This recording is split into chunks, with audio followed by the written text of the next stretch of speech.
सुनसान जंगल के किनारे बसा डोंगरीला गांव। चारों तरफ घना डरावना जंगल। अमावस की काली रात थी। पूरा गांव एक अजीब सी खामोशी की चादर में दबा पड़ा था। बस दूर जंगल से कहीं कुत्तों के भौंकने की और सूखी हवा के पत्तों की आवाजें सुनाई दे रही थी। इसी गांव के बीच में बसा था एक छोटा सा घर, जिसमें भोला और उसकी पत्नी सुमन रहती थी।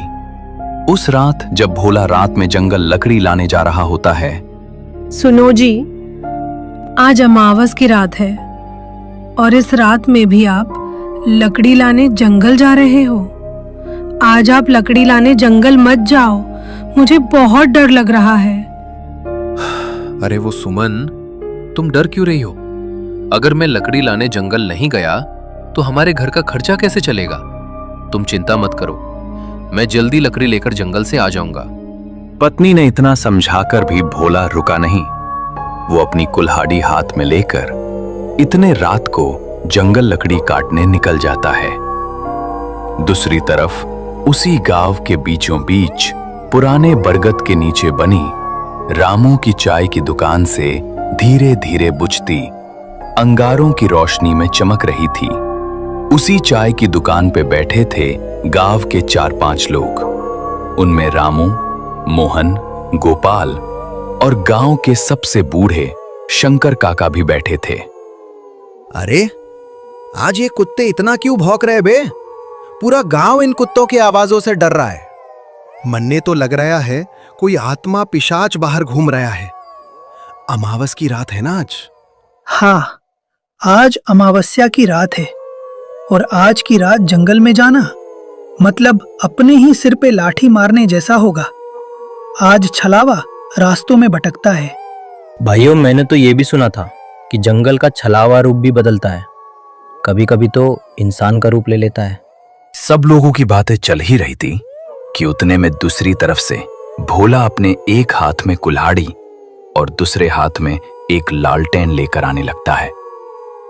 लालटेन की कांपती लौ में धीरे धीरे भोला आगे आ रहा था। तभी चाय की दुकान पे बैठे शंकर काका बोले, अरे भोला, कहाँ चला इतनी रात को? आज अमावस्या की रात है। ये रात बिल्कुल ठीक नहीं है बेटा। पागल हो गया है क्या भोला? कौन आदमी अमावस की आधी रात को जंगल में लकड़ी काटने जाता है?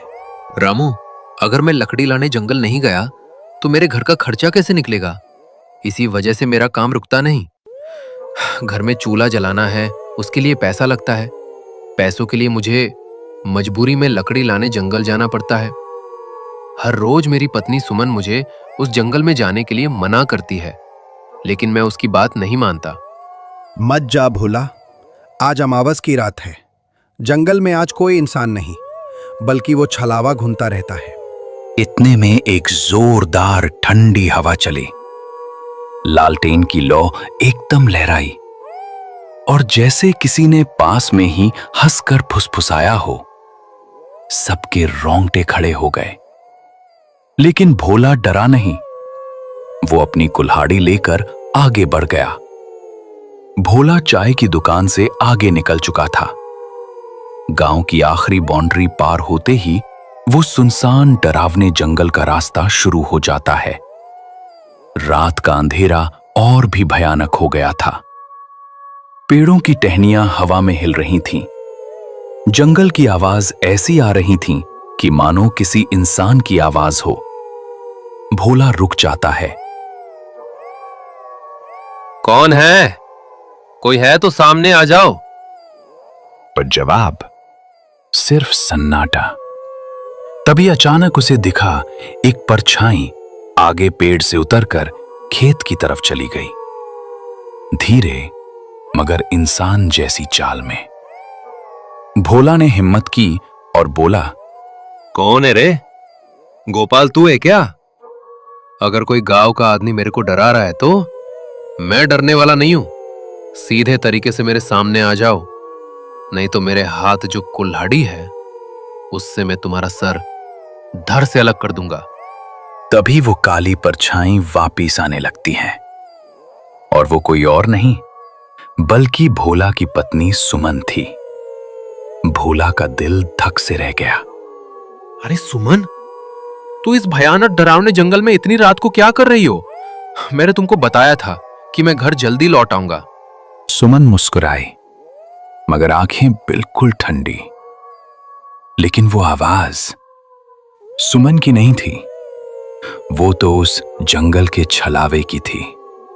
घर चलो भोला, रात बहुत हो गई है। भोला एक कदम पीछे हट गया। उसी पल सुमन जैसी आकृति धीरे धीरे धुंध बनकर गायब हो गई। ये देख के भोला का खून जमने लगा। ये कौन था? ये तो सुमन नहीं थी, ये तो इस जंगल का छलावा था। तब भी भोला रुका नहीं, वो आगे बढ़ने लगा। जंगल के रास्ते से भयानक डरावने डरावने आवाजें आनी शुरू हो गईं। थोड़ी देर बाद भोला जंगल के बीच आ चुका था। अब उसको पीछे लौटने की हिम्मत नहीं हो रही थी, आगे जाने का डर अलग। अचानक उसे अपने पीछे किसी के चलने की आहट आई।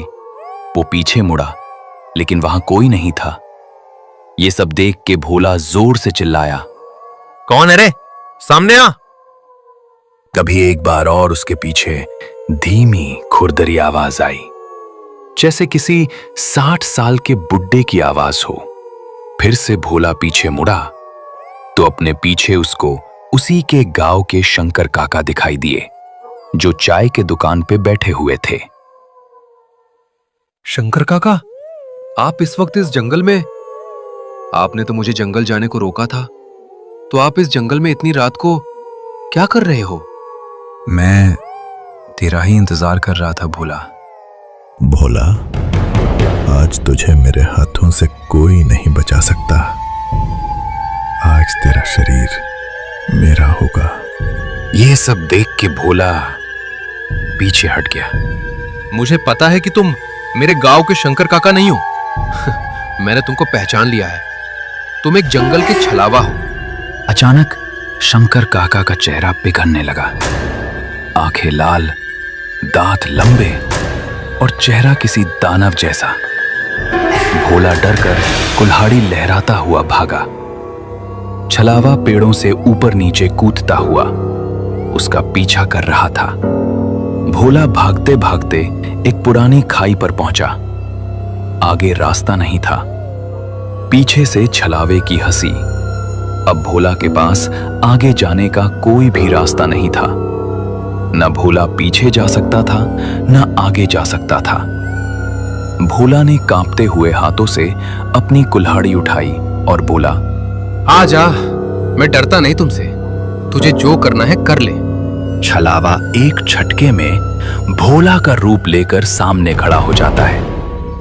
अब इधर भी भोला और उधर भी भोला, एक असली एक नकली। ये सब देख के असली भोला डर जाता है।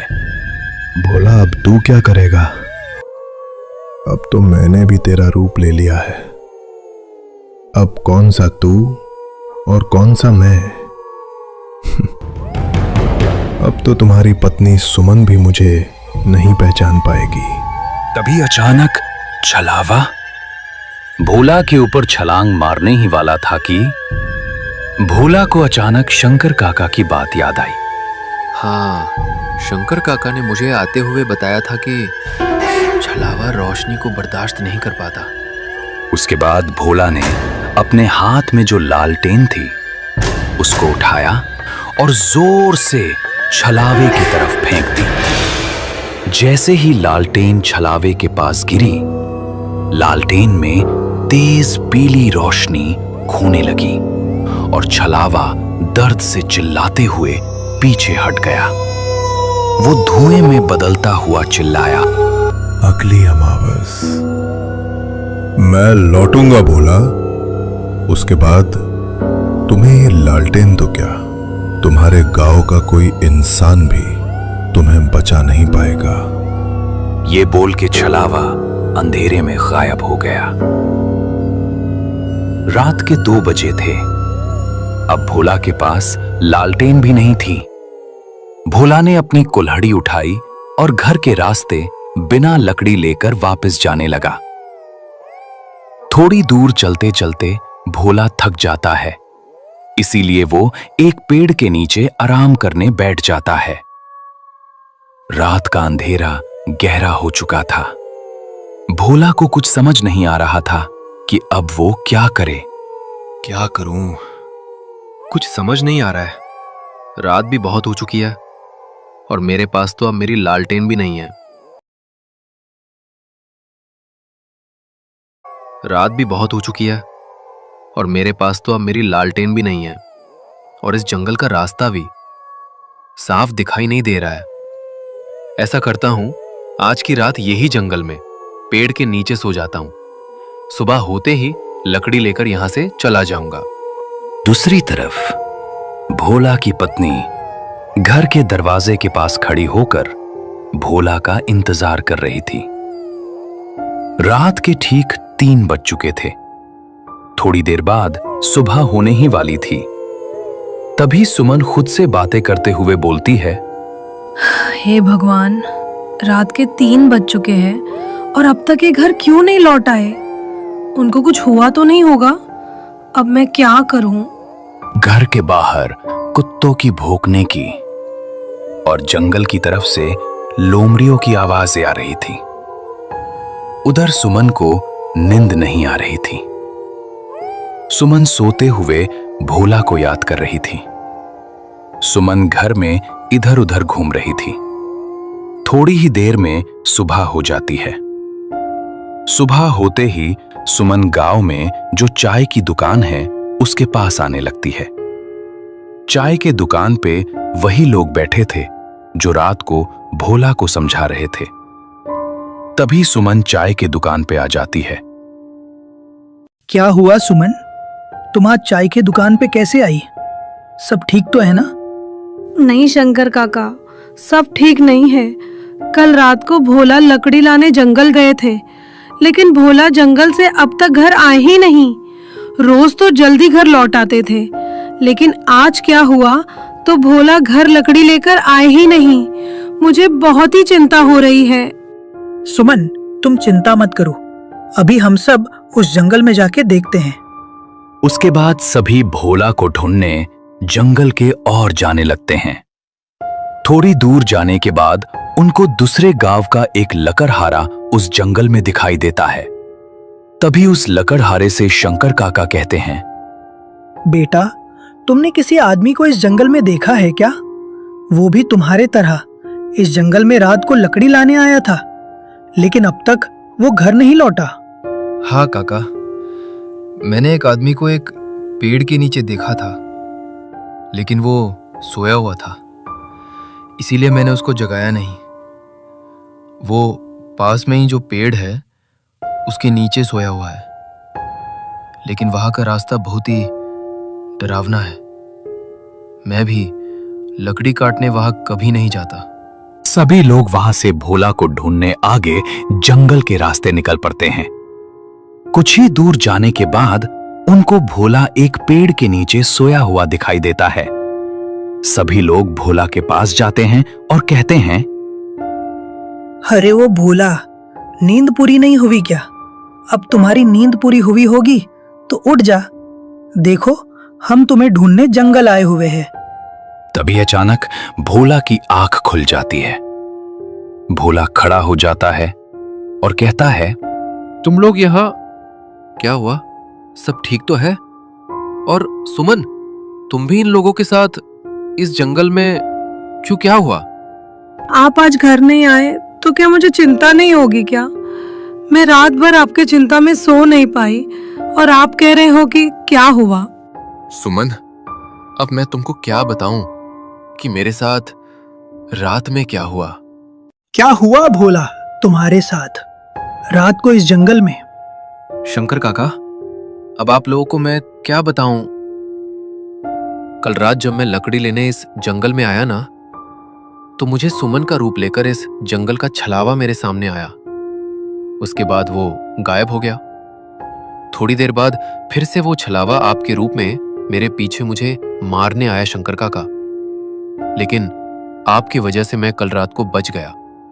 आपने मुझे चाय की दुकान पे बताया था कि छलावा लालटेन के रोशनी से भागता है।